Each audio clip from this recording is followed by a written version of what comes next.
Good Tuesday evening. Thanks for joining us for Unscripted. As always, we're going to open up our show by bringing in our chief meteorologist, Joe Charlevoix. Joe, lots of clouds out today, and a lot of us saw some rain. Yeah, and more of that too. Although, you know what? The last hour or two, we've had rainbows showing up. Yeah. I have a bunch of emails for hot shots of some rainbows this evening, which is nice to see. But we kind of are going to be stuck in this pattern the next few days, Cody. It's going to stay a little on the cooler side, some showers at times. We'll take a look at how much more rain we're expecting. And when that rain actually comes to an end, I'll have a lot more on that a little later in the show. Sounds good. Thank you, Joe. I look forward to it. For our top story tonight, today marks 3 weeks since the federal government shut down, but not every federal employee is temporarily not working. Essential employees like air traffic controllers are still on the job, but they're not getting paid for it. Our Allie Baxter took a look at the local impacts. What impacts, if any, are you seeing in incoming, outgoing flights for Cherry Capital Airport? Right now, we're seeing, we'll call it minor impacts. Kevin Klein is the CEO of Cherry Capital Airport in Traverse City, and this isn't his first time managing an airport during a time where some of the people he sees every day aren't getting paid for their work. They're being impacted on a personal level, but their professional level, their quality of service and everything is outstanding. Klein had nothing but great things to say about his team of TSA officers and air traffic controllers, who he says continue to show up during the shutdown to keep things running smoothly. Nothing has impacted flights or delayed flights or anything on a local basis. We have seen from other airports like Chicago, we've seen some Boston impacts where there has been some ATC shortages and that have caused, we'll say, minimal delays. And we're talking those are measured in minutes, like 15 minutes. Klein says the most noticeable difference to the public is flight delays. But up here in the tower, things could go to ATC 0 and common traffic advisory frequency takes over. That actually happens daily at Cherry Capital because tower hours are 7 a.m. to 10 p.m. Becomes almost like a single file line where one airplane operates at a time, coming in and out until all airplanes are taken care of. So it slows things down, but it doesn't stop us. Traverse City has been usually one of our quiet jewels. Drew McQueen is the Great Lakes representative for the National Air Traffic Controllers Union. He's also an ATC out of Cleveland Center and has worked through 6 federal shutdowns. Everybody asks me, does this one feel the same or different as the last one?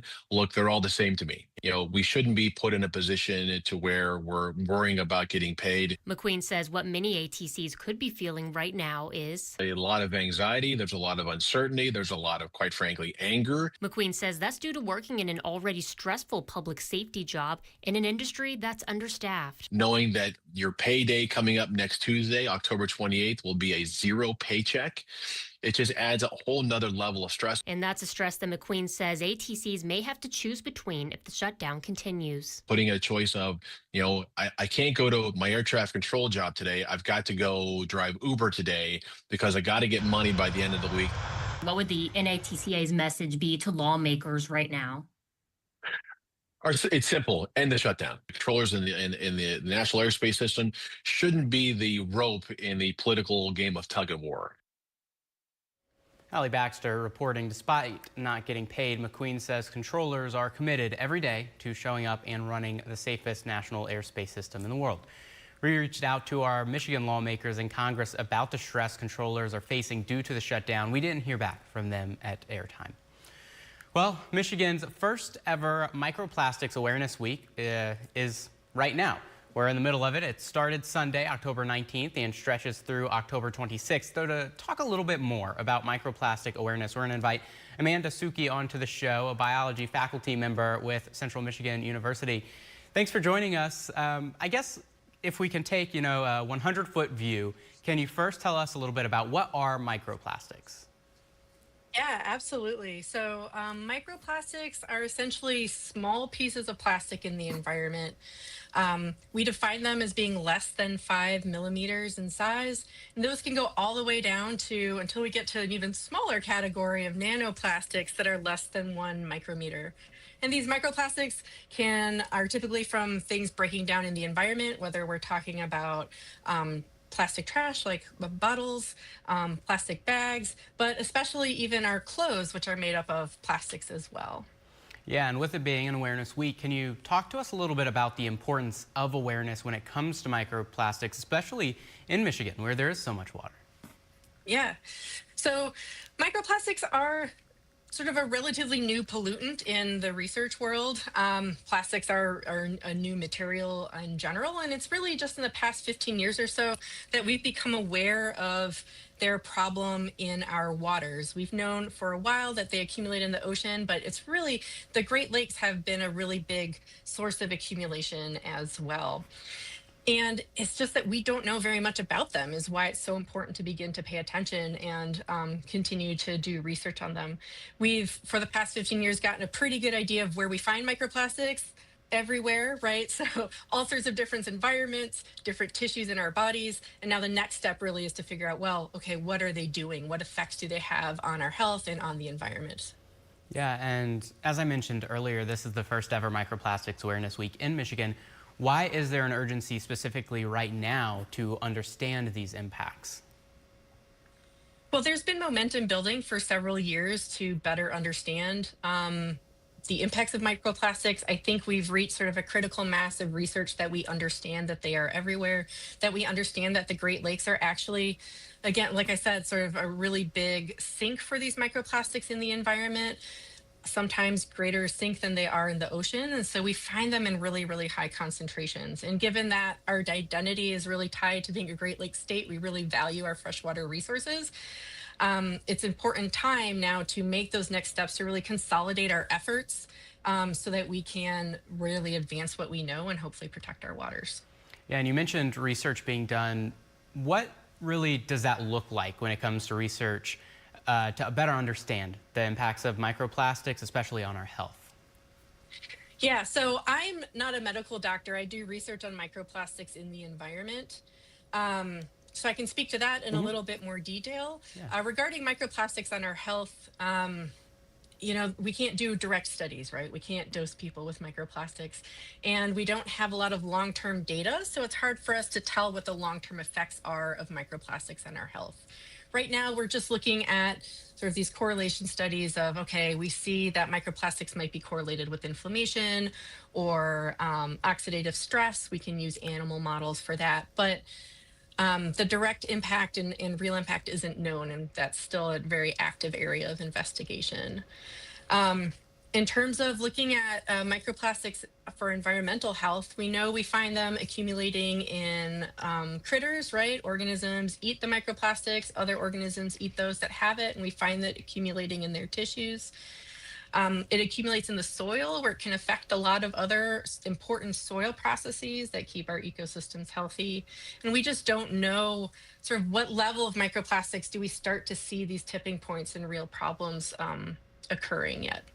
Sure, and how do microplastics compare to maybe other pollutants that we see in the Great Lakes? Yeah.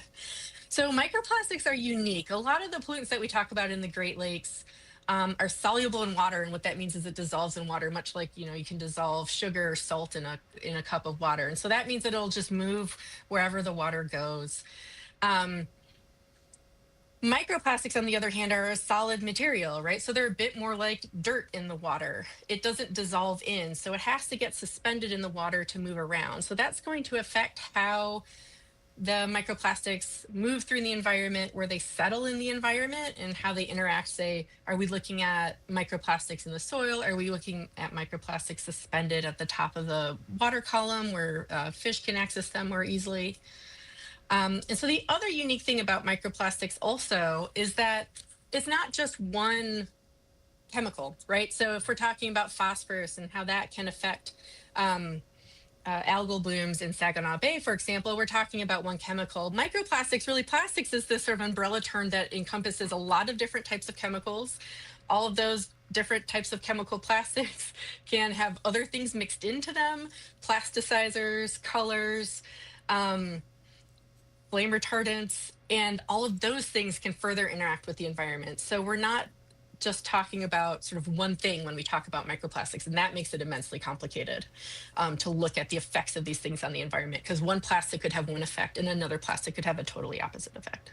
Yeah, and Amanda, quickly before we let you go, what can we do to reduce the amount of microplastics in the environment? Oh, that's a really tough question, right? Sure.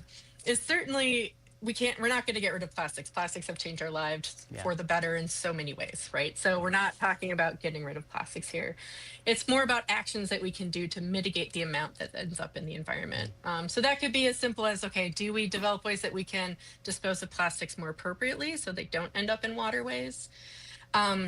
But one of the really, when I first started this work, the fascinating route of microplastics I learned about was a lot comes off of our washing machines, right? And so sometimes there's small ways that we can stop the movement of water into from our homes into the environment or from our cities into the environment. So in the instance of washing machines, every time we wash our clothes, it sheds a bunch of fibers, and a lot of our clothes are made of polyester or other synthetics, which are plastic, and those move to our treatment plants. And treatment plants are designed to deal with microplastics, and so those then get discharged into the environment. Retrofitting treatment plants is not really necessary, but what we can do is put a filter on our washing machine water, much like we do for our dryers, that we would clean out occasionally and dispose of those plastics, so they're not going directly into waterways. And of course, reducing single use is like another thing that you can do immediately in your own home to try and reduce that input into the environment. Sure thing. An important conversation to have. Thank you so much for joining us Thank you. today. Yeah, thank Amanda you. Suki, a CMU biology faculty member. Our question of the day has to do with this exact topic. That question today is, how concerned are you about microplastics impacting the environment? There's still plenty of time to vote and make your voice heard. You can scan the QR code on your screen, or you can vote on our Facebook page or our website, UpNorthLive.com. We'll take a look at the results of that question a little bit later on. A major renovation is almost complete in Roscommon. That's turning an old community park into a new outdoor destination. Metro Park has a whole new look, already bringing local families together. Thanks to an $820,000 grant from the state's Land and Water Conservation Fund, crews have been hard at work transforming the space into a modern, accessible park for the whole community. One of the park's standout features is a 21,000 square foot asphalt pump track designed for bikes, scooters, skateboards, and even wheelchairs. It's quickly become a magnet for local youth, offering a safe, exciting place to ride right in their own neighborhood. Everybody says that there's nothing for kids to do in our community, and now that this is done, it's obvious. These kids are riding bikes down the street. Any night you'll see 10 to 14 kids. Yesterday after school, 4 cars pulled in. These kids come rushing out, and they grab a bike and ride. Finishing touches are being added now, including new lighting and a covered picnic pavilion, which you see there.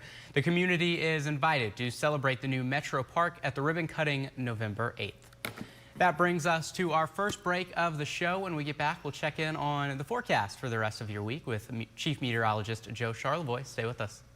I'm Jada Johnson from Big Boys TV, and the Fish and Game Report is sponsored by Johnson's Propane.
Welcome back to Unscripted. Today was cloudy and we saw some rain, and as we bring in our chief meteorologist, Joe Charlevoix. Joe, earlier in the show you were saying that might be the case for the next couple of days, even though we did see some rainbows today.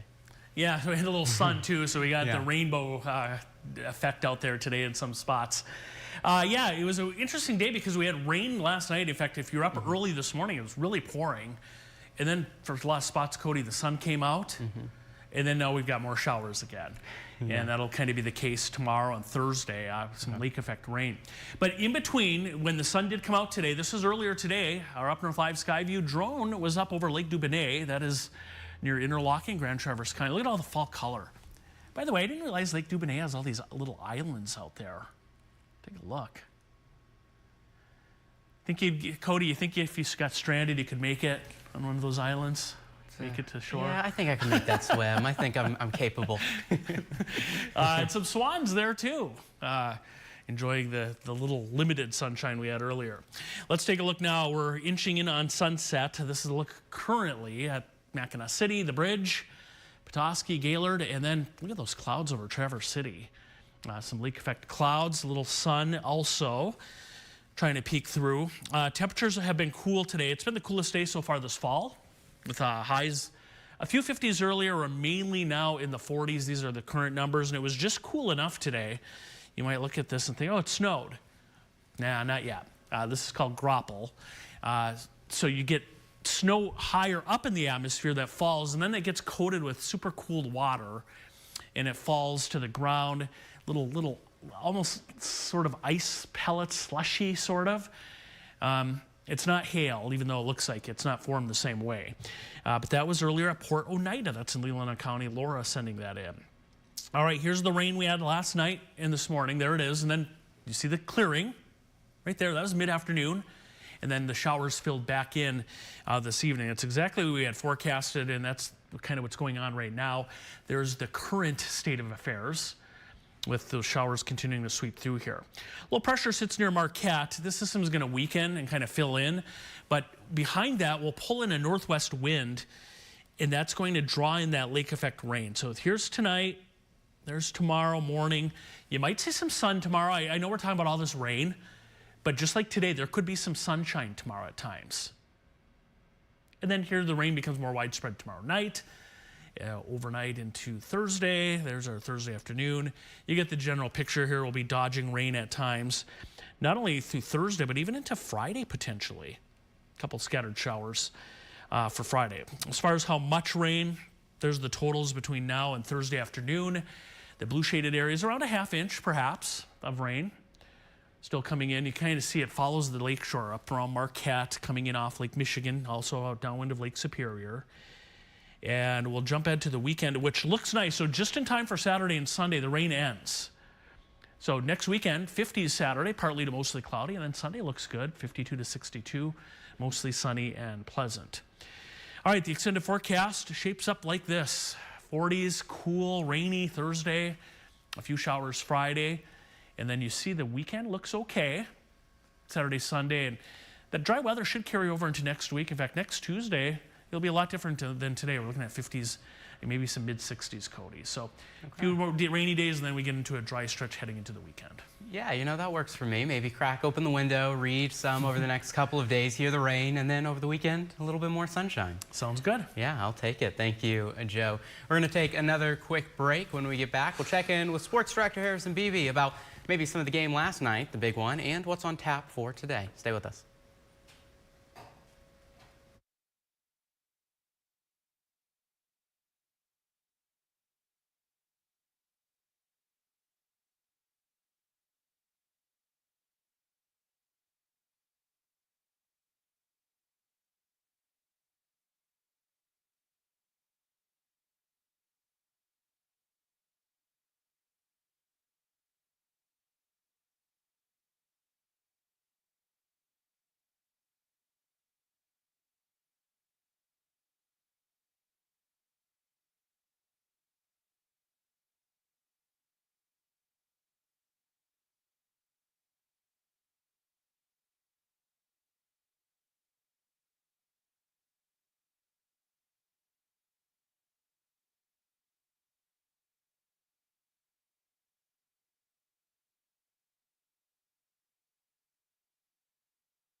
Welcome back to Unscripted. We're now going to bring in our sports director, Harrison Beebe, to see what's going on tonight. Harrison, where are you joining us from? Cody, I'm back in the car right now, but I've been jumping in between here of regional semifinal soccer right now. We've got Manistee taking on Standish Sterling. If you see my eyes darting towards the field, I'm parked right behind the stands.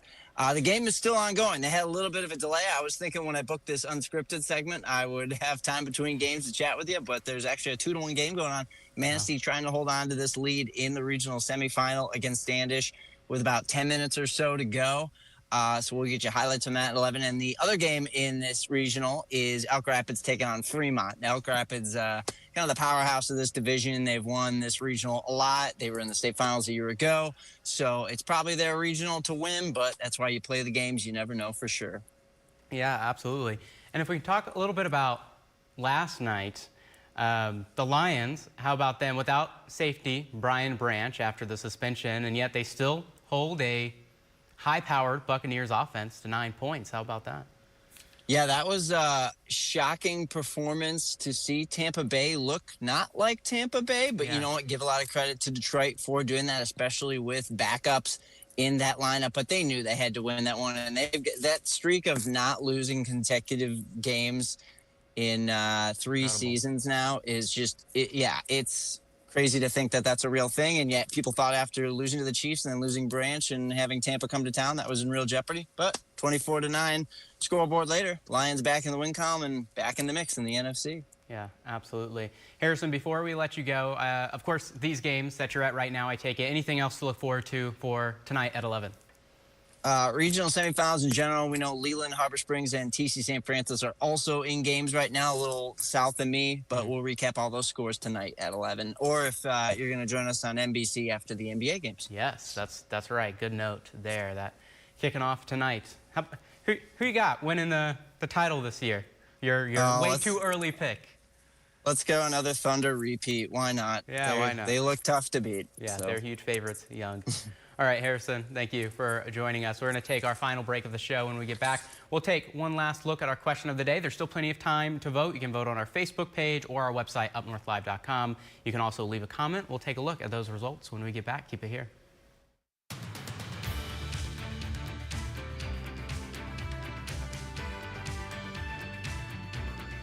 Salon services are furnished by Epiphany Advanced Academy in East Acme.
Welcome back to Unscripted. We are in Michigan's first ever Microplastics Awareness Week. It started Sunday, October 19th, and stretches through October 26th.